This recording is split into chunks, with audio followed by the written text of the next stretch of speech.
अस्सलाम वालेकुम स्टूडेंट्स। बेटा कैसे हैं आप लोग? उम्मीद करता हूँ खैरियत से होंगे। लास्ट लेक्चर तक बेटा हमने बोहर एटॉमिक मॉडल पढ़ लिया, बोहर की एप्लीकेशंस पढ़ ली और स्पेक्ट्रम पढ़ लिया। तो आज के इस लेक्चर में बेटा, आज की इस वीडियो में हमने डिस्कस करना है एक टॉपिक एक्स रेस का। ये टॉपिक हम डिस्कस करेंगे, इसके बाद हमारे चैप्टर में एक इलेक्ट्रॉनिक कॉन्फ़िगरेशन का टॉपिक बचेगा बस। उसके बाद ये चैप्टर कंप्लीट हो जाएगा। तो एक बड़ा चैप्टर था, बड़ा थ्योरेटिकल चैप्टर था जिसको हम कंप्लीट कर लेंगे। तो एक्स रेस की बेटा बात करें। एक्स रेस क्या थी? आपको क्रूक्स का डिस्चार्ज ट्यूब एक्सपेरिमेंट याद था? उसमें अब तक हम दो चीज़ें डिस्कवर कर चुके हैं। एक, जब बहुत लो प्रेशर हमने कर दिया था एक्सपोनेंट -3 टॉर, तो हमने हाई वोल्टेज अप्लाई किया था, तो कैथोड पे से कुछ रेज निकली थी जिन्हें हमने कैथोड रेज का नाम दिया था, बाद में जिनको इलेक्ट्रॉन कहा गया।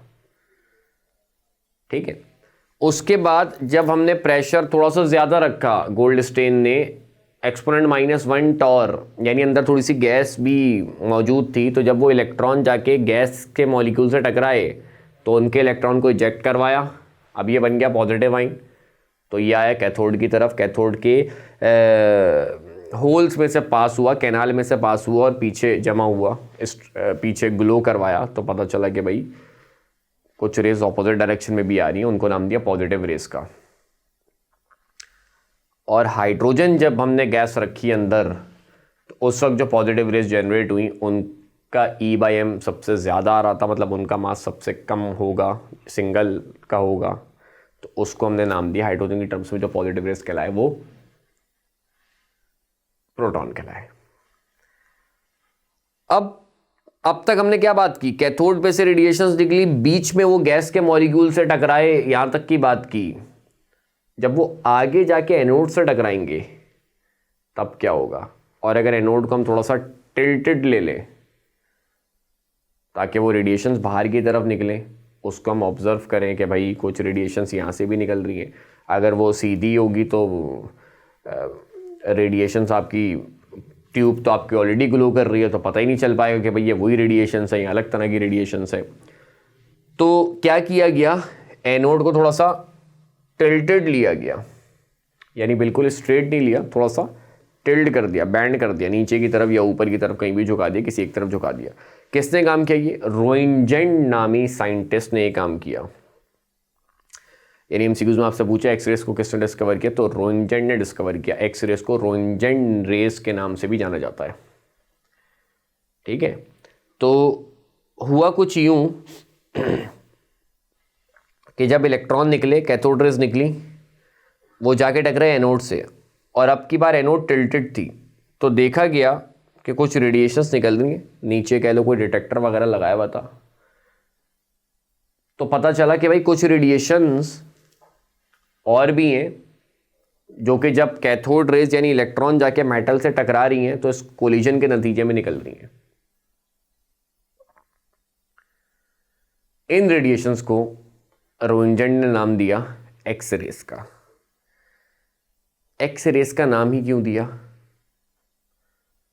क्योंकि अब तक इस रेडिएशन के बारे में किसी को कुछ नहीं पता था। सबसे पहले रोइंजेन ने ऑब्जर्व किया, तो ये जो रेडिएशंस थी ना, इसकी फ्रीक्वेंसी बहुत ज़्यादा थी, वेवलेंथ बहुत कम थी, एनर्जी बहुत ज़्यादा, मतलब अब तक हमें इंफ्रारेड रेस के बारे में पता था, विजिबल रेस के बारे में पता था, अल्ट्रावायलेट के आगे कह लो कहीं पे आती हैं एक्स रेस, अल्ट्रावायलेट रीजन में लाई करती हैं। तो अब इन रेडिएशंस के बारे में ज़्यादा कुछ पता नहीं था रोइंजेन को, तो और थोड़ी सी इसकी प्रॉपर्टी स्टडी की गई है। एक्सरेज आपको पता है एक्सरे निकालने के काम आती हैं, तो रोइंजेन ने क्या किया, जैसे ये रेस बनी तो उसने अपनी बेगम का हाथ जो है वो उस रेडिएशंस के आगे रख दिया, अपना नहीं रखा, बेगम का हाथ रखा। तो बेगम के हाथ का जो है एक्सरे आ गया, मतलब एक्सरे तो उस वक्त नहीं का, मतलब उसकी स्केलेटन वगैरह, बोन्स वगैरह उसको नज़र आ गई। तो दुनिया का सबसे पहले जो एक्सरे हुआ था वो रोइंजेन की बेगम का हुआ था। खैर, तो मतलब ये सारी चीज़ें देख के रोंजन बड़े हैरान परेशान हो गए, बड़े अजीब व गरीब से इनका हो गए कि यार ये तो कुछ अलग तरह की रेडिएशन, अब तक हमने ऐसी कोई रेडिएशन नहीं देखी जिससे आपको हड्डियां वगैरह नजर आना शुरू हो जाए अंदर की, जिसकी पेनिट्रेशन पावर इतनी हो, जिसकी एनर्जी इतनी ज़्यादा हो, फ्रीक्वेंसी इतनी ज़्यादा हो, वेवलेंथ इसकी इतनी कम हो।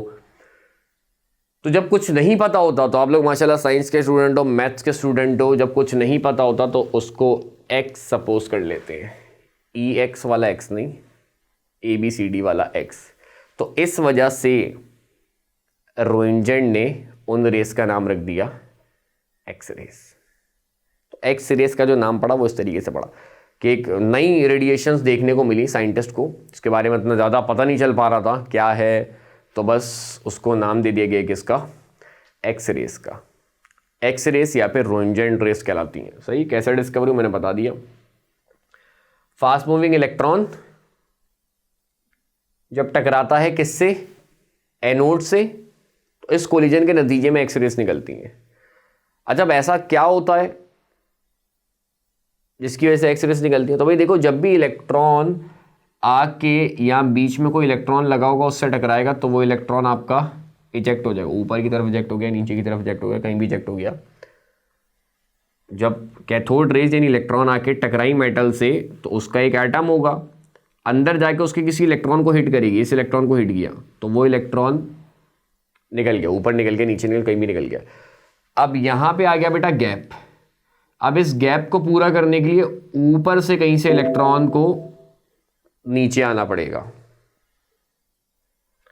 सही है, इस गैप को फिल करने के लिए ऊपर से किसी इलेक्ट्रॉन को, तो इस शेल का इलेक्ट्रॉन यहां पे आएगा या फिर इस शेल का इलेक्ट्रॉन यहां पे आएगा। तो जब इलेक्ट्रॉन हायर से लोअर में आएगा तो एनर्जी इमिट करेगा। अब वही बात, क्योंकि मैंने कहा इलेक्ट्रॉन पहले शेल का मैंने निकाला है, के शेल का निकाला है, कोई मामूली शेल का नहीं निकाला है। तो जब दूसरे से या तीसरे से इलेक्ट्रॉन आएगा, तो अभी मैंने कहा ना बेटा आप लोगों को कि दूसरे और पहले शेल की एनर्जी में बहुत ज़्यादा डिफरेंस होता है। तो जब पहले शेल का इलेक्ट्रॉन निकलेगा, उसको पूरा करने के लिए दूसरे शेल से इलेक्ट्रॉन आएगा, तीसरे शेल से इलेक्ट्रॉन आएगा, तो उसकी एनर्जी बहुत ज़्यादा होगी। और एक्स रेस बेटा वही तो होती हैं जिनकी एनर्जी फ्रिक्वेंसी ज़्यादा हो, वेवलेंथ कम हो। तो ये जो बीच में गैप आ गया है, इसको पूरा करने के लिए ऊपर से कोई इलेक्ट्रॉन आएगा। अब अगर एल शेल से इलेक्ट्रॉन आता है के में, तो ये कहलाता है के अल्फा, क्योंकि उसके ऊपर वाले से ही आ रहा है। के से इलेक्ट्रॉन निकाला, अब उसको पूरा करने के लिए एल से इलेक्ट्रॉन आ रहा है तो कहलाता है के अल्फा। एम से इलेक्ट्रॉन आ रहा है, के में ही आ रहा है तो कहलाएगा के बीटा। एन से आ रहा है तो कहलाएगा के गामा। के इलेक्ट्रॉन को इजेक्ट किया, अब उसको पूरा करने का तो उसके ऊपर वाले एल शेल से आएगा। के में आ रहा है तो रहेगा के ही, अल्फा लगा देंगे। एम से आ रहा है बीटा, एन से आ रहा है गामा। अमूमन इन तीन से ही आएगा, को बहुत ऊपर से तो कहीं से आ नहीं सकता।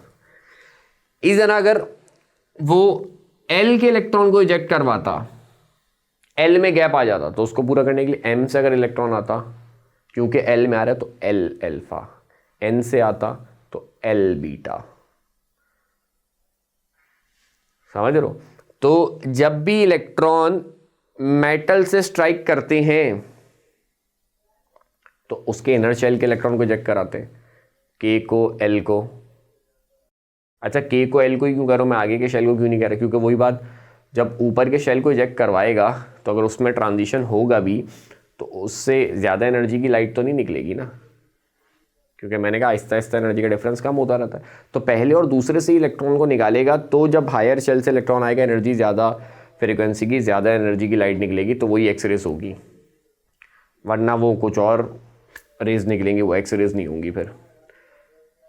तो जब भी इलेक्ट्रॉन मेटल से स्ट्राइक करेगा, उसके इनर शेल यानी के शेल हो गया, एल शेल, पहला शेल दूसरा शेल, इसमें से इलेक्ट्रॉन को निकालेगा, तो उस कमी को पूरा करने के लिए हायर शेल से इलेक्ट्रॉन आएंगे, बहुत ज़्यादा फ्रीक्वेंसी, बहुत ज़्यादा एनर्जी की लाइट निकलेगी, उस लाइट को एक्स रेस कहते हैं। तो इस तरह एक्स रेस की प्रोडक्शन होती है।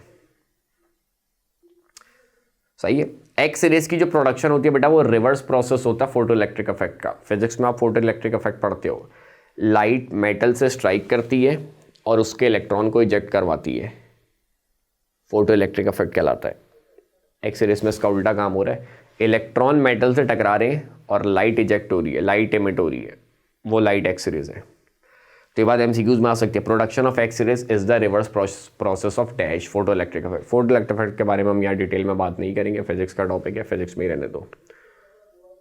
वैसे मैंने बता दिया फोटो इलेक्ट्रिक इफेक्ट, फोटो मतलब लाइट आ रही है, मेटल से टकरा रही है, उससे इलेक्ट्रिक यानी इलेक्ट्रॉन्स इजेक्ट करा रही है, तो फोटो इलेक्ट्रिक इफेक्ट है। लाइट आई, मेटल से टकराई, उससे इलेक्ट्रॉन निकले, फोटो इलेक्ट्रिक इफेक्ट है। उल्टा करो, इलेक्ट्रॉन मेटल से टकराए, लाइट निकली, वो लाइट एक्स रेज है।